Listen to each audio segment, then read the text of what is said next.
할렐루야. 사랑하는 성도 여러분, 오늘 이 아침 말씀과 더불어 시작하는 여러분의 발걸음 위에 하나님의 능력도 충만히 임하기를 간절히 주님의 이름으로 축원합니다. 오늘 우리가 함께 나눌 말씀은 마가복음 4장 1절에서 20절 말씀입니다. 오늘 본문의 말씀엔 네 가지의 땅과 또한 씨를 표현하고 있습니다. 네 가지 땅이 뿌려진 그 씨는 말씀을 의미하고요. 네 가지의 그 땅은 우리의 마음을 의미합니다. 다시 말하면 말씀이 우리의 마음에 떨어졌을 때 바로 그 네 가지의 반응이 우리 심령 가운데 있게 되는데, 우리는 어떠한 땅을 유지하여 성경에서 말씀하는, 오늘 마지막 절에 말씀하는 30배, 60배, 100배의 열매를 맺을 수 있는 좋은 땅이 되어질 것인가? 오늘가 살펴보면서 혹시 내 마음은 어떠한가를 돌아보아 오늘 더욱더 근신하여 깨어 하나님이 기뻐하시는 마음으로 우리의 땅, 우리의 마음의 땅을 잘 일구어 아름다운 말씀의 열매를 맺어가는 복된 하루 되기를 주님의 이름으로 축원합니다. 오늘 첫 번째 땅은 길가입니다. 4절의 말씀에 이런 말씀이 있습니다. 뿌릴새 덜어는 길가에 떨어짐에 새들이 와서 먹어버린다. 길가에 떨어지니 새들이 와서 곧 조아 먹는다는 거지요. 이 말씀을 후반에 보면, 후반의 말씀에 15절의 말씀은 그 말씀을 이렇게 풀이하고 있습니다. 말씀이 길가에 뿌려졌다는 것은 이들을 가리킴이니 곧 말씀을 들었을 때에 사탄이 즉시 와서 그들에게 뿌려진 말씀을 빼앗는 것이요. 네, 떨어졌지만 그대로 남아져 있다는 거지요. 말씀은 우리의 귓가에 맴돌고 들려오나 그것이 우리가 아멘으로 삼키지 않으면 사단은 곧 우리에게 허락되어진 말씀을, 은혜의 말씀을 빼앗기게 된다는 것입니다. 우리가 음식을 먹을 때 그 음식을 입에 넣는 것으로 끝나는 것이 아니라 이 음식을 꿀꺽 삼켜서 소화를 시킬 때 그 음식이 우리의 몸에 영양분을 주듯이 우리는 말씀을 들을 때 아멘으로 화답하며 영적인 소화를 이루어야 한다는 것입니다. 로마서 10장 10절의 말씀에 보니까 마음으로 믿어 의에 이르고 입으로 시인하여 구원에 이른다고 했습니다. 말씀은 들음으로 말미암고 거기서 끝나는 것이 아니라 그 들은 말씀을 입으로 고백해야 합니다. 선포해야 합니다. 아멘해야 합니다. 그때 그 말씀은 온전히 나의 것이 되어 사단이 감히 그 말씀을 빼앗아가지 못하여 진다는 것이죠. 사랑하는 성도 여러분, 말씀은요, 우리를 향한 하나님의 약속입니다. 복의 선포입니다. 은혜의 통로가 되어집니다. 그러므로 말씀을 빼앗기지 아니하도록 들을 때에 아멘하여 화답하고 소화시킬 수 있는 저와 여러분 되기를 주님의 이름으로 축원합니다. 두 번째 땅은 바로 돌밭을 가리킵니다. 5절의 말씀에 덜어는 흙이 얕은 돌밭에 떨어짐에 흙이 깊지 아니하므로 곧 싹이 나오나 해가 돋은 후에 타서 뿌리가 없어져 말랐다라고 되어져 있습니다. 이 말씀이 바로 16절에서 이렇게 표현되고 있습니다. 돌밭에 뿌려졌다는 것은 이들을 가리킴이니 곧 말씀을 들을 때에 즉시 기쁨으로 받으나 그 속에 뿌리가 없어 잠깐 견디다가 말씀으로 인하여 환난이나 박해가 일어나는 때에는 곧 넘어지는 자다라고 고백하고 있습니다. 사랑하는 성도 여러분, 말씀을 들을 때, 우리는 그 말씀을 들을 때 그 순간에 기뻐하고 감동도 되고 은혜 받았다고도 우리는 이야기하기도 합니다. 그러나 말씀을 듣는 것으로 끝나는 것이 아니라 이제는 무엇해야 된다? 소화를 시켜야 된다. 꿀꺽해야 된다. 자, 꿀꺽하게 되면요, 위에서 녹아지고 장을 통하여서 지나가는 과정 속에 흡수되죠, 영양분이. 이처럼 우리가 소화를 시켰다면요, 이제 무엇 해야 되는가? 되새겨야 된다는 거예요.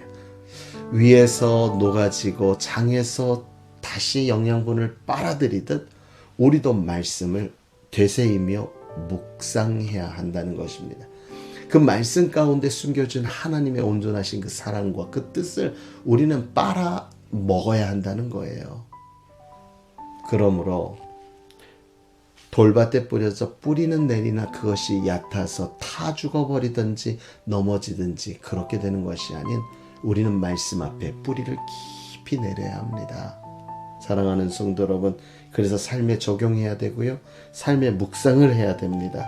소리로 듣고 그저 만족하고 기뻐하는 것이 아니라 모든 말씀의 대상이 나라는 진정한 믿음을 갖고 말씀이 내게 선포될 때 나에게 주신 말씀이구나, 내 삶에 바로 적용하며 순종하고자 하는 마음의 결단이 있을 때 그 말씀이 돌밭이 아닌 좋은 땅에 심겨준 30배, 60배, 100배의 열매를 맺는 놀라운 역사를 이루게 될 줄 믿습니다.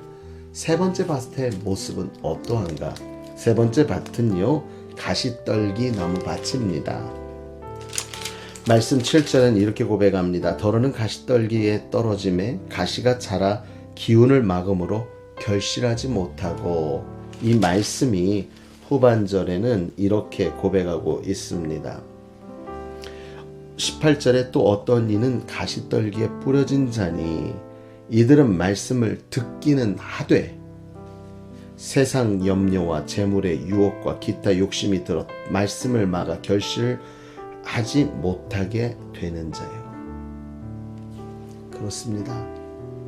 가시나무가 있다면 그 안에 씨가 나서 새싹이 돋고 나아갈 때 그 가시에 찔려서 온전히 자라지 못하고 꺾이고 돌려지고 구부러지며 결국에는 성장할 수 없는 것처럼, 사랑하는 성도 여러분, 말씀을 들을 때 우리의 마음은 어떠한 자세로 준비하고 있는지요? 말씀을 들을 때 세상 근심, 걱정, 염려, 나의 욕심, 나의 욕망, 이런 것들이 가득 차 있다면 여러분, 우리는 말씀이 온전히 내 안에 들어와 씨를 뿌리를 내리고 자라나지 못할 것입니다. 주님이 쓰시는 그릇은 어떠한 그릇이래요? 차 있는 그릇이 아니라 깨끗이 씻어져 있는 빈 그릇을 원하듯, 하나님께서 진정한 복이 있는 마음은 심령이 가난한 자가 복이 있다고 하듯, 세상의 많은 것들로 채워놓고 하나님의 말씀이 들어설 자리가 없어 그 말씀의 능력을 경험하지 못하는 것이 아니라 날마다 말씀을 갈망하며 내 자신을 비워놓고 주님 내게 말씀하여 주옵소서, 내가 주의 말씀에 순종하겠습니다, 듣겠습니다. 그러므로 내 마음이 정말 말씀으로 점점 가득 차 진정한 하나님의 말씀의 능력을 경험하는 저와 여러분이 되어지길 주님의 이름으로 축원합니다. 마지막 네 번째 땅은요, 우리가 정말 사모해야 될 땅이죠. 그 땅은 바로 좋은 땅입니다. 오늘 좋은 땅은 어떤 땅이라? 20절 말씀에 좋은 땅에 뿌려졌다는 것은 곧 말씀을 듣고 받아 30배나 60배나 100배의 결실을 하는 자니라 라고 고백하고 있습니다. 이것은 앞절이나 뒷절이나 똑같은 말씀하고 있습니다. 우리가 당연히 가져야 될 마음의 좋은 땅이죠. 이 좋은 땅은 어떤 땅이 되어져야 된다고요? 첫 번째, 길가와 같은 땅이 아니라 우리는 그 땅에 말씀이 떨어질 때 영적으로 소화를 시켜서 아멘 해야 된다는 거예요. 두 번째, 그 소화된 그 씨앗이 어떻게 해야 돼요? 위에서 녹아지고 장에서 흡수되듯이 땅에서 깊이 빨아들여 삶에 적용하고 삶에 순종함으로 우리는 그 말씀이 내 안에 떨어졌을 때 좋은 열매를 맺을 수 있어야 된다는 거죠.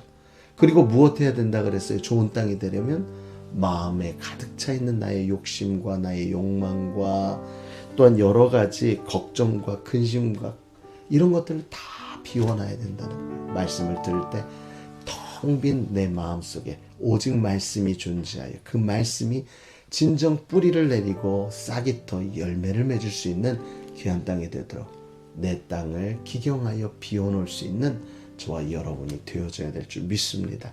이렇게 나쁜 땅을 비유하여 좋은 땅이 되기 위한 그 방법을 오늘 살펴보았듯 여러분의 인생에도 진정한 30배, 60배, 100배의 열매로 하나님께 영광이요 여러분들의 은혜로 충만한 복된 하루 되시길 주님의 이름으로 축원합니다.